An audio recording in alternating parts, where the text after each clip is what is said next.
মৃত ঈশিকা কি তবে জ্যান্ত ফিরে এলো? ভবতোষ প্রামাণিকের পায়ের তলা থেকে মাটি সরিয়ে দিয়ে কুসুম যখন ঈশিকাকে নিয়ে বাড়ির ভেতর ঢুকল, তখন সবার চোখ কপালে। কিন্তু জয়ের এই আনন্দ বেশিক্ষণ টিকল না। কুসুম যখন গাঙ্গুলি বাড়ির বড় বৌমার মর্যাদা পেতে যাচ্ছে, ঠিক তখনই মীনাক্ষীর এক মরণ কামড়ে মুহূর্তেই বদলে গেল সব হিসেব। কি সেই ভয়ঙ্কর ষড়যন্ত্র যার জালে ফেসে গেল কুসুম? জানতে হলে ভিডিওটি শেষ পর্যন্ত দেখুন। ঈশিকার জবানবন্দি শোনার পর ভবতোষের পায়ে তলা থেকে মাটি সরে যায়। চারিদিকে মিডিয়ার ক্যামেরা আর ফ্ল্যাশলাইটের ঝলকানিতে ভবতোষের ঘামতে থাকা মুখটা স্পষ্ট ফুটে ওঠে। কুসুম ঈশিকাকে আঙলে রেখে বলতে থাকে, যে মেয়েটাকে আপনি নিজের স্বার্থের জন্য মৃত বলে ঘোষণা করেছিলেন আর যার দায়ে ঈশান স্যারের উপর চাপিয়েছিলেন, সেই মেয়েটাই আজ আপনার সব পাপের পর্দা ফাঁস করে দিল। ভবতোষ তোতলাতে তোতলাতে বলে, এসব মিথ্যে কথা, এই মেয়েটা ঈশিকাই নয়, তোমরা একে সাজিয়ে নিয়ে এসেছ আমাকে ফাঁসানোর জন্য। কিন্তু ঈশিকা নিজেই গর্জে ওঠে আর বলে, অনেক হয়েছে বাবা, আর কত মিথ্যে বলবে? নিজের রাজনৈতিক কেরিয়ার বাঁচানোর জন্য তুমি আমাকে একটা অন্ধকার ঘরে আটকে রেখেছিলে আর বাইরের দুনিয়াকে বলেছিলে আমি মারা গেছি, আর সেই দোষ দিয়েছিলে নির্দোষ ঈশানকে, কারণ তুমি ইন্দ্রাণী গাঙ্গুলির সম্মান ধুলোয় মেশাতে চেয়েছিলে। ইন্দ্রাণী গাঙ্গুলি স্তব্ধ হয়ে দাঁড়িয়ে থাকেন। তার চোখে জল, কিন্তু সেই জল অপমানের নয়, বরং এক অদ্ভুত জয়ের। ভবতোষ যখন পালানোর চেষ্টা করে, তখন আয়ুষ তাকে জাপটে ধরে আর বলে, পালানোর পথ আর নাই ভবতোষ প্রামাণিক, পুলিশ বাইরে অপেক্ষা করছে। মিডিয়ার সামনে তোমার আসল রূপ বেরিয়ে গেছে, এবার জেলের ঘানি টানার জন্য প্রস্তুত হও। পুলিশ এসে ভবতোষের হাতে হাত করা পড়ায় আর তাকে হিড়হিড় করে টেনে নিয়ে যায়। ভবতোষ যাওয়ার সময় কুসুমের দিকে তাকিয়ে রাগে ফুঁসতে থাকে, কিন্তু কুসুম অটল হয়ে দেবীমার পাশে গিয়ে দাঁড়ায়। ঈশান তখন কুসুমের সামনে এসে হাতজোড় করে বলে, কুসুম, তুমি আজ আমার জীবন আর আমাদের পরিবারের সম্মান দুটোই বাঁচালে, আমি তোমার কাছে চির ঋণী হয়ে থাকলাম। কুসুম মৃদু হেসে বলে, আমি তো শুধু অন্যায়ের প্রতিবাদ করেছি স্যার, আর দেবীমার আশীর্বাদ আমার সাথে ছিল। ইন্দ্রাণী গাঙ্গুলি কুসুমকে জড়িয়ে ধরেন আর বলেন, আমি তোমাকে অনেক ভুল বুঝেছি কুসুম, এমনকি আজকেও মীনাক্ষীর কথায় আমি প্রায় তোমার উপর বিশ্বাস হারিয়ে ফেলেছিলাম, আমাকে ক্ষমা করে দাও। কুসুম বলে, ওসব বলবেন না দেবীমা, আপনি আমার মা, আর আপনার সম্মানের জন্য আমি নিজের প্রাণও দিতে পারি। মীনাক্ষী তখন লজ্জায় মাথা নিচু করে একপাশে দাঁড়িয়ে থাকে। রাজশেখরবাবু আয়ুষের কাঁধে হাত রেখে বলেন, আজ আমার গর্ব হচ্ছে তোদের জন্য, বিশেষ করে কুসুমের উপস্থিত বুদ্ধি আমাদের পরিবারকে এক চরম বিপর্যয়ের হাত থেকে বাঁচিয়ে দিল। বাড়ির পরিবেশটা হঠাৎ করেই বদলে যায়। বিষাদ কেটে গিয়ে সেখানে আনন্দের জোয়ার আসে। ঈশান মুক্তি পাওয়ার আনন্দে আর ঈশিকার ফিরে আসার সত্যিতে সবাই যখন মত্ত, তখন আয়ুষ আড়ালে গিয়ে কুসুমকে বলে, কুসুম, তুমি ঠিক কিভাবে জানলে যে ঈশিকা বেঁচে আছে? কুসুম তখন রহস্য করে বলে, ছোট স্যার, আপনি তো জানেন গোয়েন্দাগিরি আমার রক্তে আছে। আসলে ওই দিন ভবতোষের ডেরায় গিয়ে আমি লক্ষ্য করেছিলাম ওর কাজের লোকটা একটা বন্ধ ঘরের দিকে বারবার তাকাচ্ছিল, আর ঘরের জানলার ফাঁক দিয়ে আমি একটা চুরির শব্দ শুনেছিলাম। তখনই আমার সন্দেহ হয় যে ওখানে কেউ বন্দী আছে। তারপর আপনি যখন ভবতোষের সাথে তর্কে জড়িয়েছিলেন, সেই সুযোগে আমি পিছন দিক দিয়ে গিয়ে খোঁজ নিয়েছিলাম। আয়ুষ মুগ্ধ হয়ে কুসুমের দিকে তাকিয়ে থাকে আর বলে, তোমার এই সাহস আর বুদ্ধির কাছে আমি হার মানলাম কুসুম, আজ থেকে আমরা দুজনে মিলে এই পরিবারকে আঙলে রাখব। কুসুমের চোখেও খুশির আভাস দেখা যায়, কিন্তু পরক্ষণেই সে সিরিয়াস হয়ে যায় আর বলে, লড়াই তো সবে শুরু, ভবতোষের মতো মানুষরা এত সহজে হার মানবে না, আমাদের সতর্ক থাকতে হবে। দেবীমা তখন সবাইকে ডাকেন ঠাকুরের আরতির জন্য। ঈশিকাও সেই আরতিতে যোগ দেয়, কারণ সেও মুক্তি পেয়েছে তার বাবার অন্ধকার জগৎ থেকে। সন্ধেবেলায় পুরো গাঙ্গুলি বাড়িতে যখন ঢাকের শব্দ আর আরতির ঘণ্টা বাজে, তখন মীনাক্ষী মনে মনে এক নতুন ষড়যন্ত্রের ছক কষতে শুরু করে, কারণ সে কিছুতেই কুসুমের এই জয় মেনে নিতে পারছে না। সে ভাবে কুসুম এখন সবার চোখে হিরো হয়ে গেছে, আর তাকে সরাতে হলে আরও বড় কিছু করতে হবে। কিন্তু কুসুম আর আয়ুষের ঐক্য এখন আগের চেয়ে অনেক বেশি শক্তিশালী। তারা জানে সামনের পথ কঠিন, কিন্তু একসাথে থাকলে যে কোনো বাধা জয় করা সম্ভব।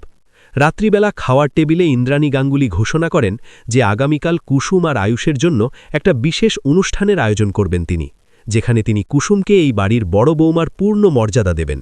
এই কথা শুনে মীনাক্ষীর হাতের গ্লাস মেঝেতে পড়ে ভেঙে চুরমার হয়ে যায়, আর কুসুম বুঝতে পারে শান্তি ফিরলেও ঝড়ের পূর্বাভাস এখনও কাটেনি। এভাবেই এক উত্তেজনাময় পরিস্থিতির মধ্যে দিয়ে গল্পের এই বিশেষ অধ্যায়টি শেষ হয়, যেখানে সত্যের জয় হয় আর মিথ্যে অহংকার চুরমার হয়ে যায়।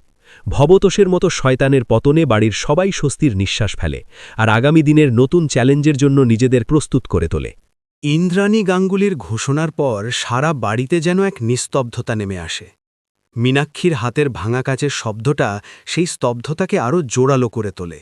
কুসুম মাথা নিচু করে দাঁড়িয়ে থাকে, কারণ সে জানে এই মর্যাদা পাওয়ার অর্থ হল মীনাক্ষীর বিষনজরে চিরকালের জন্য পড়ে যাওয়া। আয়ুষ কিন্তু নিজের আনন্দ চেপে রাখতে পারে না। সে কুসুমের দিকে তাকিয়ে মৃদু হাসে, যে হাসিতে ছিল এক অদ্ভুত নিশ্চয়তা।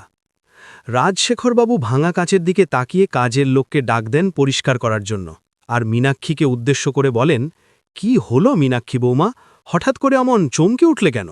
খুশিতে নাকি অন্য কিছুতে? মীনাক্ষী নিজেকে সামলে নিয়ে এক চিলতে কৃত্রিম হাসি মুখে ফুটিয়ে বলে, না না বাবা, আসলে হাত থেকে ফসকে গেল। আর দিদির এই সিদ্ধান্তে আমি সত্যিই খুব খুশি। কুসুম তো এই বাড়ির জন্য যা করল তাতে ওর এই সম্মান প্রাপ্য। তবে আমার মনে হয় সবটা একটু তাড়াহুড়ো হয়ে যাচ্ছে না তো? সমাজ কি বলবে?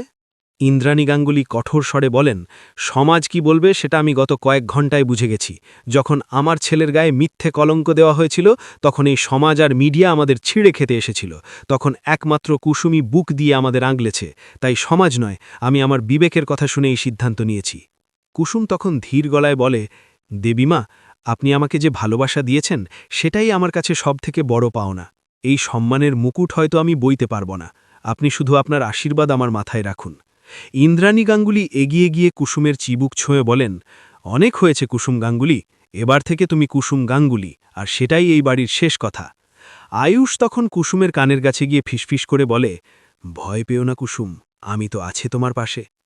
রাত বাড়ার সাথে সাথে বাড়ির সবাই নিজের নিজের ঘরে চলে গেলেও মীনাক্ষীর ঘরের আলো নেভে না। সে বারান্দায় দাঁড়িয়ে অন্ধকার আকাশের দিকে তাকিয়ে দাঁতে দাঁত চেপে ভাবে, এই কুসুমকে আমি কিছুতেই এই বাড়ির গিন্নি হতে দেব না। ইন্দ্রাণী দিদি হয়তো আবেগে ভাসছে, কিন্তু আমি বাস্তবের মাটিতে দাঁড়িয়ে ওকে এমন এক মরণ কামড় দেব যে কুসুমের এই অহংকার ধুলোয় মিশে যাবে। ঠিক সেই সময় মীনাক্ষীর ফোনে একটা আননোন নাম্বার থেকে কল আসে। ওপাশে ছিল ভবতোষের এক অত্যন্ত বিশ্বস্ত লোক, যে পুলিশের নজর এড়িয়ে পালিয়েছে। সে মীনাক্ষীকে বলে, দিদিমণি, ভবতোষবাবু জেলে গেলেও ওনার নেটওয়ার্ক এখনও সচল আছে। উনি খবর পাঠিয়েছেন কুসুমকে সরাতে হলে এখন মোক্ষম সময়, কারণ সবাই যখন উৎসবে মেতে থাকবে তখনই আঘাত হানতে হবে। মীনাক্ষী ঠান্ডা মাথায় বলে, ঠিক আছে, যা করার আমি করব, তোমরা শুধু তৈরি থেকো। অন্যদিকে কুসুমের ঘরে আয়ুষ আসে কিছু উপহার নিয়ে। সে কুসুমের হাতে একটা সুন্দর ছোট চাবির রিং তুলে দেয়, যেটাতে একটা সিংহের মুখ খোদাই করা।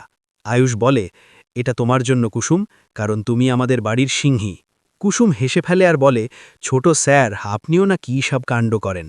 আয়ুষ তখন সিরিয়াস হয়ে বলে, কুসুম, মা তোমাকে যে দায়িত্ব দিয়েছে সেটা কিন্তু সহজ নয়। মীনাক্ষী কাকিমা যে এটা সহজে মেনে নেবে না সেটা আমরা সবাই জানি। তোমাকে খুব সাবধানে থাকতে হবে। কুসুম বলে, আমি জানি ছোট স্যার, মীনাক্ষী মা আমাকে ছোট থেকেই দেখছেন। উনার মনের ভেতর কি চলছে সেটা আমি টের পাই, কিন্তু আপনি চিন্তা করবেন না, আমি দেবীমার অমর্যাদা হতে দেব না। সকাল হতেই বাড়ি জুড়ে সাজ সাজ রব পড়ে যায়। ইন্দ্রাণী গাঙ্গুলি নিজে তদারকি করে কুসুমের জন্য লাল বেনারসি আর সোনার গয়না বের করেন। মীনাক্ষীও যেন খুব ভালো মানুষের মতো কুসুমকে সাজাতে সাহায্য করতে এগিয়ে আসে। সে কুসুমের চুলে ফুল লাগানোর সময় খুব নিচু স্বরে বলে, অনেক দূর উঠে গেছ না কুসুম, কিন্তু মনে রেখো, যত উঁচুতে উঠবে আছাড় খেলে চোট তত বেশি লাগবে। কুসুম মীনাক্ষীর চোখের দিকে তাকিয়ে বলে, আছাড় খাওয়ার ভয় তারা পায় মা, যাদের মাটির সাথে টান নেই। আমি মাটি থেকে উঠে আসা মেয়ে, তাই পড়ে যাওয়ার ভয় আমার নেই। মীনাক্ষী মনে মনে বলে, দেখা যাবে কত জোর তোমার গলায়। বিকেলের দিকে যখন অনুষ্ঠান শুরু হয় তখন পাড়ার অনেক গণ্যমান্য ব্যক্তি আর মিডিয়া আবারও হাজির হয়। কুসুম আর আয়ুষ যখন পাশাপাশি বসে তখন তাদের দুজনকে রাজপুত্তুর আর রাজকন্যার মতো লাগছিল। ইন্দ্রাণী গাঙ্গুলি যখন কুসুমের মাথায় প্রদীপ তুলে দিতে যাবেন, ঠিক সেই সময় বাইরে একদল লোক হট্টগোল শুরু করে।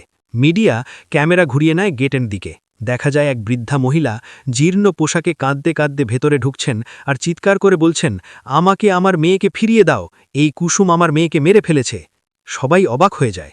ইন্দ্রাণী গাঙ্গুলি প্রদীপটা নামিয়ে রেখে বলেন, কি বলছেন আপনি? কুসুম কাকে মেরেছে? বৃদ্ধা মহিলা কুসুমের দিকে আঙুল দেখিয়ে বলেন, এই মেয়েটা আমার মেয়েকে অপহরণ করে ভবতোষবাবুর ডেরায় পাঠিয়েছিল টাকার লোভে, আর এখন নাটক করছে ভালো সাজার। মীনাক্ষী তখন সুযোগ বুঝে বলে, এ কি কুসুম, তোমার বিরুদ্ধে এত বড় অভিযোগ? আয়ুষ গর্জে ওঠে বলে, এসব মিথ্যে কথা, এই মহিলাকে কে পাঠিয়েছে এখানে? বৃদ্ধা একটা ছবি বের করে দেখান, যেখানে দেখা যাচ্ছে কুসুম একটা মেয়ের হাত ধরে কোথাও নিয়ে যাচ্ছে। ছবিটা দেখে সবাই ফিসফাস শুরু করে।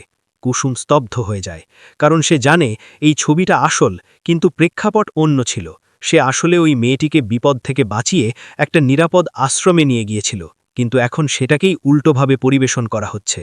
মীনাক্ষী তখন দেবীমার কানে বিষ ঢালতে শুরু করে, বলে, দিদি, আমি তো বলেছিলাম কুসুমের অতীত সম্পর্কে আমরা কতটা জানি। দেখো, আজ আবারও আমাদের সম্মান নিলাম হচ্ছে। ইন্দ্রাণী গাঙ্গুলি কুসুমের দিকে তাকিয়ে বলেন, কুসুম, কুসুম, এই মহিলা যা বলছেন তা কি সত্যি? কুসুম শান্ত গলায় বলে, দেবীমা, ছবিটা সত্যি, কিন্তু উনি যা বলছেন তা মিথ্যে। মীনাক্ষী চেঁচিয়ে ওঠে, বলে, প্রমাণ কোথায় তোমার কাছে? তোমার কাছে তো কোনো প্রমাণ নেই, কিন্তু এই মহিলার চোখে জল আছে। মিডিয়া যখন কুসুমকে ঘিরে ধরে একের পর এক প্রশ্ন করতে থাকে, তখন কুসুম অসহায় বোধ করে। কিন্তু ঠিক সেই মুহূর্তে ভিড় ঠেলে সেই মেয়েটে ভেতরে ঢোকে যাকে কুসুম বাঁচিয়েছিল। সে এসে বৃদ্ধার হাত ধরে বলে, মা, তুমি এখানে কি করছো, আর কেন মিথ্যে বলছো? কুসুম দিদি তো আমাকে ওই নরক থেকে বাঁচিয়েছিল। ভবতোষের লোকেরাই তোমাকে ভয় দেখিয়ে এখানে পাঠিয়েছে, আমি জানি। বৃদ্ধা তখন মেয়ের পা ধরে কান্নায় ভেঙে পড়েন আর স্বীকার করেন যে ভবতোষের লোকেরাই তাকে খুনের হুমকি দিয়ে এই নাটক করতে পাঠিয়েছিল। আবারও মীনাক্ষীর চক্রান্ত ব্যর্থ হয় আর কুসুমের জয় হয়। ইন্দ্রাণী গাঙ্গুলি সগর্বে কুসুমের মাথায় আশীর্বাদী হাত রাখেন আর বলেন, আগাছা যতবারই উপড়ে ফেলার চেষ্টা করা হোক না কেন, আসল ফুল তার সুবাস ছড়াবেই। আয়ুষ কুসুমের হাত শক্ত করে ধরে আর মনে মনে বলে, এভাবেই প্রতিটা বিপদে আমি তোমার ঢাল হয়ে থাকব। অনুষ্ঠানের শেষে যখন কুসুম একা বারান্দায় দাঁড়ায়, তখন সে বুঝতে পারে এই রাজপ্রাসাদের প্রতিটি কোণে যেমন ভালোবাসা আছে, তেমনই আছে হিংসার বিষাক্ত নিঃশ্বাস। তাকে এখন থেকে প্রতিটা কদম খুব মেপে ফেলতে হবে, কারণ সে এখন শুধু কুসুম নয়, সে গাঙ্গুলি বাড়ির সম্মান আর তার দেবীমার গর্ব। পরের পর্বে কি হবে সেটা দেখার জন্য অপেক্ষা শুরু হয় এক নতুন উত্তেজনার।